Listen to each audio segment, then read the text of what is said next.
তো সেই শুভেন্দু অধিকারীকে আমরা অনুরোধ করছি, তিনি কেন্দ্রীয় স্বরাষ্ট্রমন্ত্রী অমিত শাহ, কেন্দ্রীয় প্রতিরক্ষা মন্ত্রী মাননীয় রাজনাথ সিং এবং সর্বোপরি দেশের প্রধানমন্ত্রী মাননীয় নরেন্দ্র মোদী, এনাদেরকে বলুন, পাকিস্তানে যেমন ওনারা একটা অপারেশন সিন্দুর চালিয়েছিলেন, আমাদের শ্রদ্ধেয়া জওয়ান ভ্যামিকা সিং এবং সোফিয়া কুরেশির নেতৃত্বে বাংলাদেশে একটা অপারেশন ইঁদুর চালান এবং অপারেশন ইঁদুর চালিয়ে এই ইঁদুর মার্কা দেশটাকে আবার ভারতবর্ষের অন্তর্ভুক্ত করে দিন।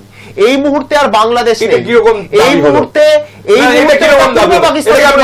তৃণমূল কংগ্রেসের দাবি বলছেন, আপনার ব্যক্তিগত মত বলছেন? না, আমরা বলছি, আমরা যারা ভারতবর্ষের মানুষ, আমার প্রশ্ন আমরা যারা দেখছি যে এই দেশটাকে আমার দেশ স্বাধীনতা দিয়েছে, আর সেই দেশ আমার দেশের দয়ায় স্বাধীনতাকে আমার দেশকে আক্রমণ করছে। ভারতবর্ষের সরকার বিষয়টা দেখছে, সরকার কি ভূমিকা রাখছে, মানে কেন্দ্রীয় সরকার, সেটা আমাদের আলোচনার বিষয় হতে পারে। আমরা কিন্তু আলোচনা করছি অভ্যন্তরীণ রাজনীতি নিয়ে, যে কেন বিরোধী দলনেতার মুখে শুনবো যে এই রাজ্যের পুলিশ মুসলিম লীগের পুলিশ জামাতের পুলিশ হয়ে গেল। আরে সেটা বক্তব্য, কেন এখানে বসে অমলেন্দু বলবেন রাজ্যের মুখ্যমন্ত্রী কেন এই ঘটনার সমালোচনা করেননি, যে দীপু দাসকে যেভাবে আমরাও বলতে পারি যে মোহাম্মদ ইউনূস যবে থেকে সরকারের দায়িত্বভার সামলেছে বাংলাদেশে তবে থেকে অরাজকতা চলছে, আর আজ থেকে কয়েক মাস আগে আমার দেশের প্রধানমন্ত্রী মাননীয় নরেন্দ্র মোদী এই মোহাম্মদ ইউনূসকে ডেকে এনে জামাই আদর করেছেন।